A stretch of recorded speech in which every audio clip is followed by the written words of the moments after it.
Ladies and gentlemen, this is your final boarding call for the good ship SS Tomorrow.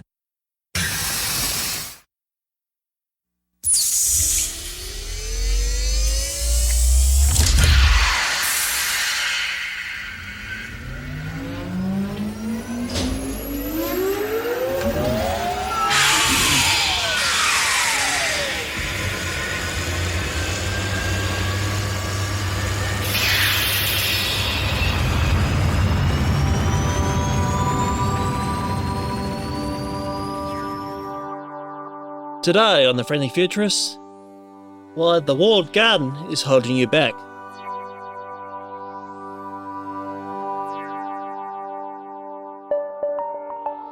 And welcome back, and here on board the good ship SS Tomorrow, we've got Andrew McCarthy from the Sydney office of Notion, and I really want to talk to you about a really important thing.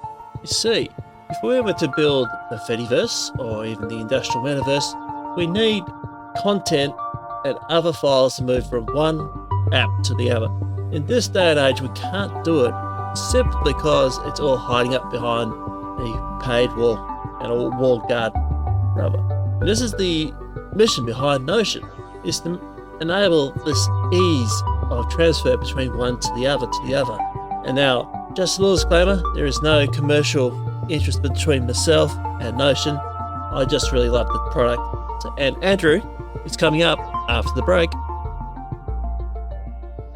And welcome back to another episode. We've got a very special guest. We've got Andrew McCarthy from Notion joining us in the studio. And today we're talking about streamlining the modern workforce. And Andrew, welcome.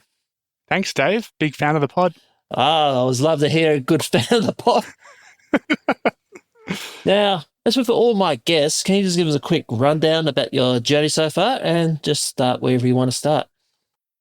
Yeah, fantastic. Well, I'd say my career started really when social media started to take hold.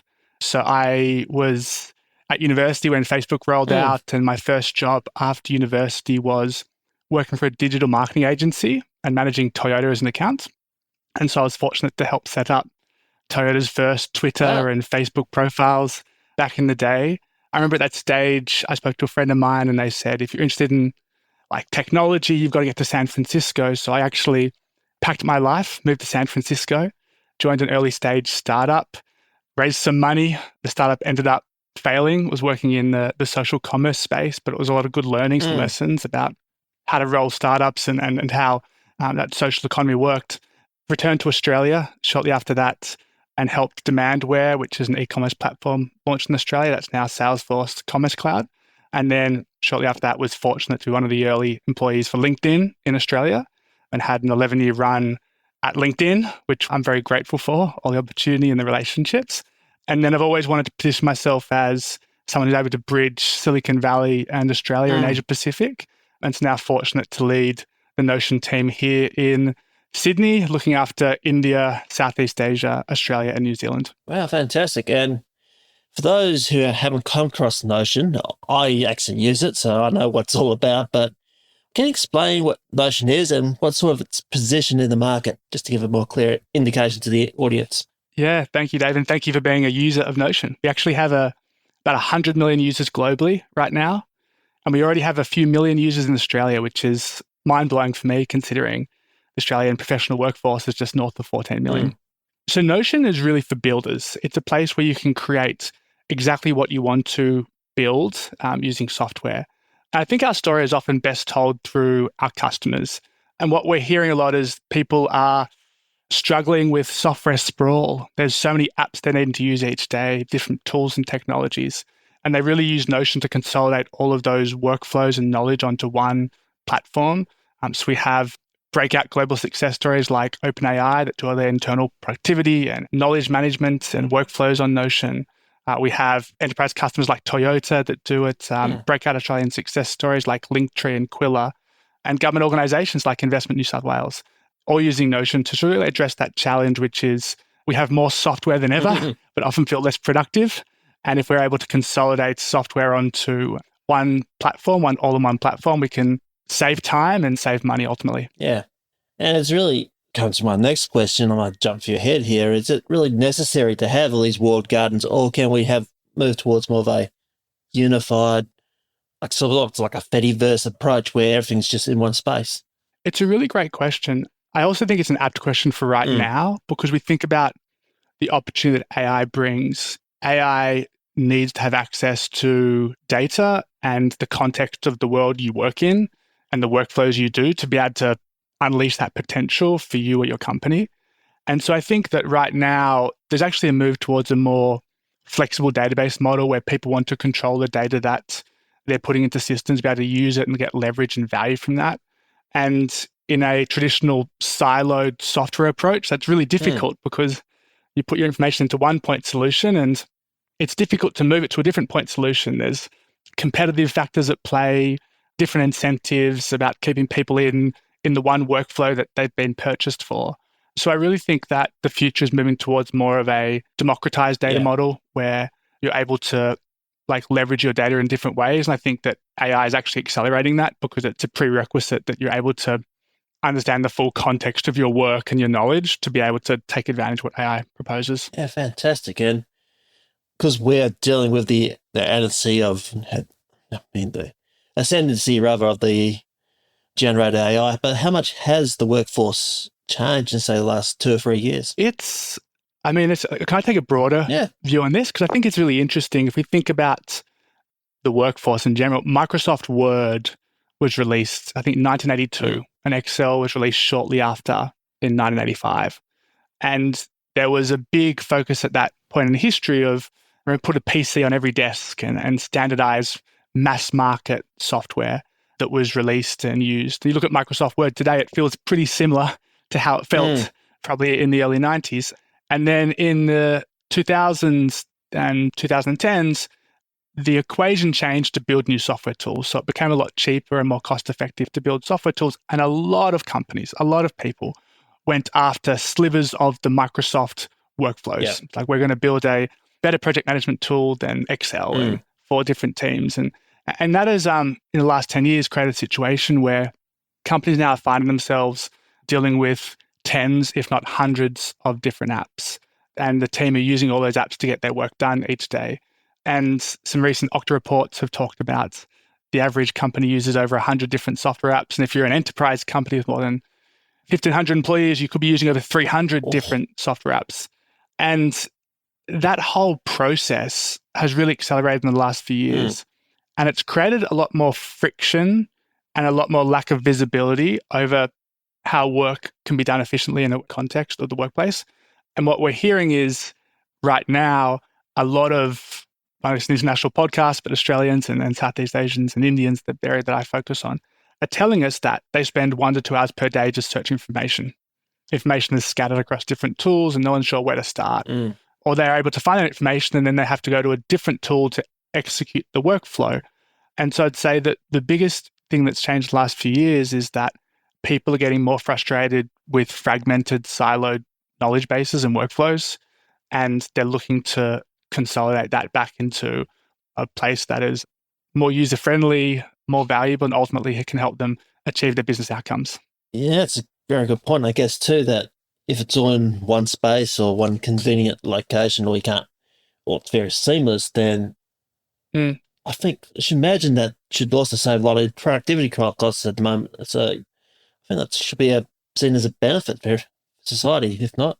Yeah, I completely agree with you, Dave. And I think some study we did recently, if you look at those 1 to 2 hours of lost productivity per day, that equates to $228 billion of lost productivity across the Australian economy, which is huge, right? And if you're able to help people reduce the need to go and search information and you can bring the knowledge into the workflow that they're in, benefits are both from a productivity and a profitability point of view, huge, but also I'd say from a workplace enjoyment and workplace ease of use point of view is also large as well. Yeah.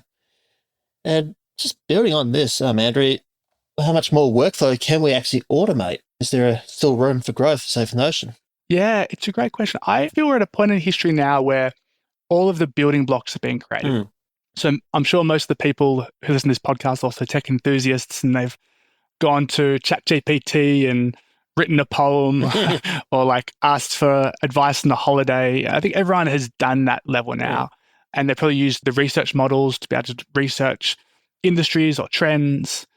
And I would say that right now, all these building blocks are being created and value is being captured by those that can rethink the workflow end to end and think, what's the business outcome we're looking to do? And how can we streamline that process?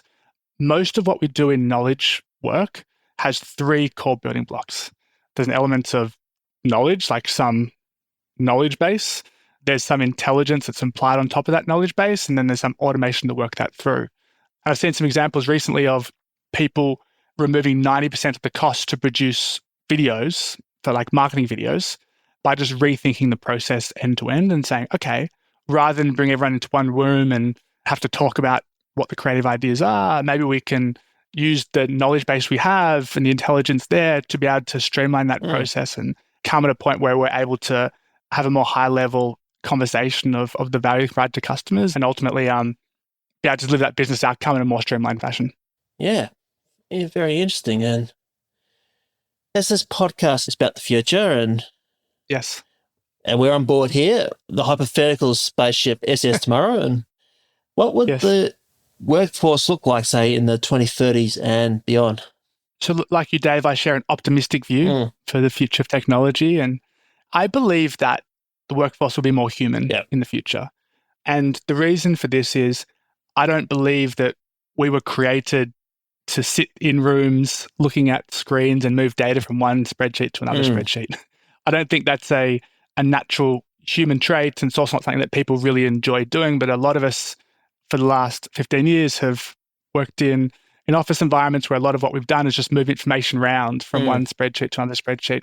And I think if we think about the opportunity for democratized data and AI, as I mentioned before, to be able to improve workflows, it actually is going to create more space for people to focus on the more human elements of work. So creative thinking, to be able to work with others. And I think that elements that are uniquely human, emotional intelligence, like engaging with other people, relationship building, are going to become more and more important as we're able to automate more of the mundane grudge work of like moving data around across the workflow. Yeah, absolutely. I think that's exactly right. I think probably always maintain that AI will save us from ourselves, and that by doing so, getting rid of these, I'm not going to say unskilled labor, but this very, I guess, effortless labor. Just the ones that say moving from spreadsheet to spreadsheet.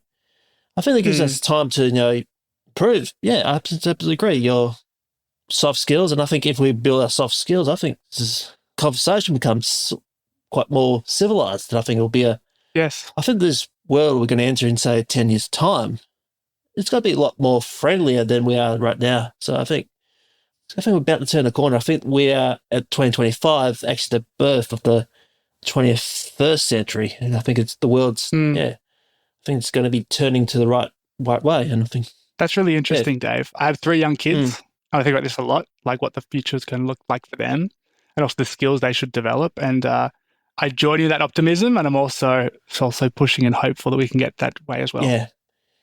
Now, I'm really enjoying our chat this morning here, Andrew, but is there anything I didn't ask but should? It's a great question. I would say one area that I've seen a lot of focus on right now is AI. And I think that there is a gap between the C-level desire to help AI influence the business and what's actually happening in the execution. And we recently worked with Harvard Business Review on a study, and the main outcome of the study is 98% of CEOs want to use AI in the business, think AI can be transformative, but only 3% feel they're using it effectively right now. And I'd say that the AI landscape feels very congested. There's a lot of different points and perspectives and people thinking through sort of what this looks like in their world. My advice in this space is really just to bring it back down to basic principles and think, what is the business outcome we're looking to achieve and how can we optimize that process effectively? And if I look at the analogy here of how the internet reshaped retail, which I was fortunate to have a front row seat on 15 years ago, I think that the companies that succeeded were the ones who rethought the entire value chain end to end. And they started thinking about things like same-day delivery, about moving warehouses closer to customers, about improving online digital customer support. They're the ones that ended up winning the space. And the companies that missed out on the opportunity were those that thought about the internet through the eyes of their most valuable asset, their stores. They started doing like in-store directories or the ability to improve point of sale checkout inside the store, which has value, but when you compare it to the transformative experience of thinking end-to-end process of delivering products to customers more efficiently and letting them purchase where they want to purchase, it certainly created winners and losers. And so I would think really hard about that AI and what's the business outcome you're driving to achieve, and then look at ways to be able to streamline that process, deliver the outcome using the building blocks available today. Yeah.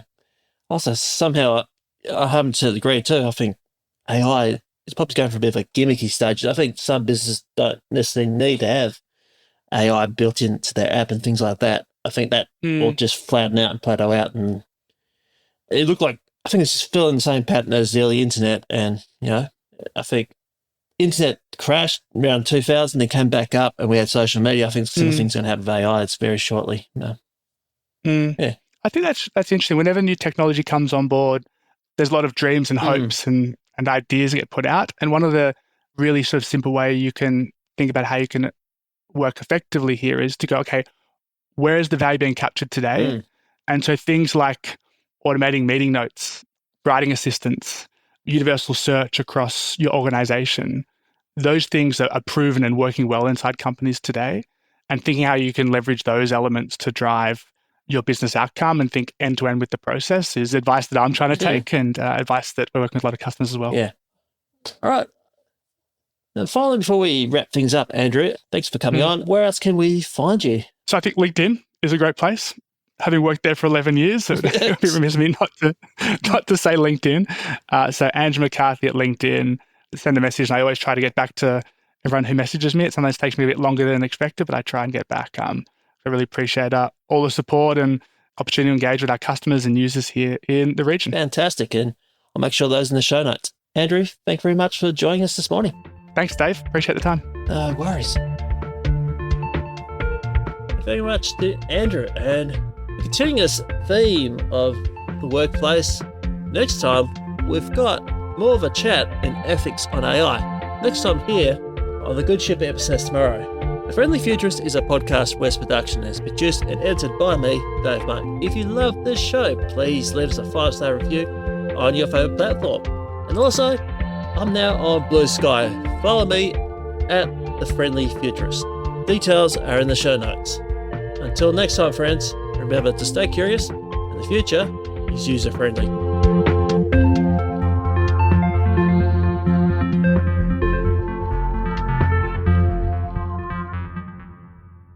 Another Podcasts West production. This podcast is just for educational purposes and it's not financial advice. I'm not a financial planner or advisor. Please do your homework and seek professional help before you take on any adventures.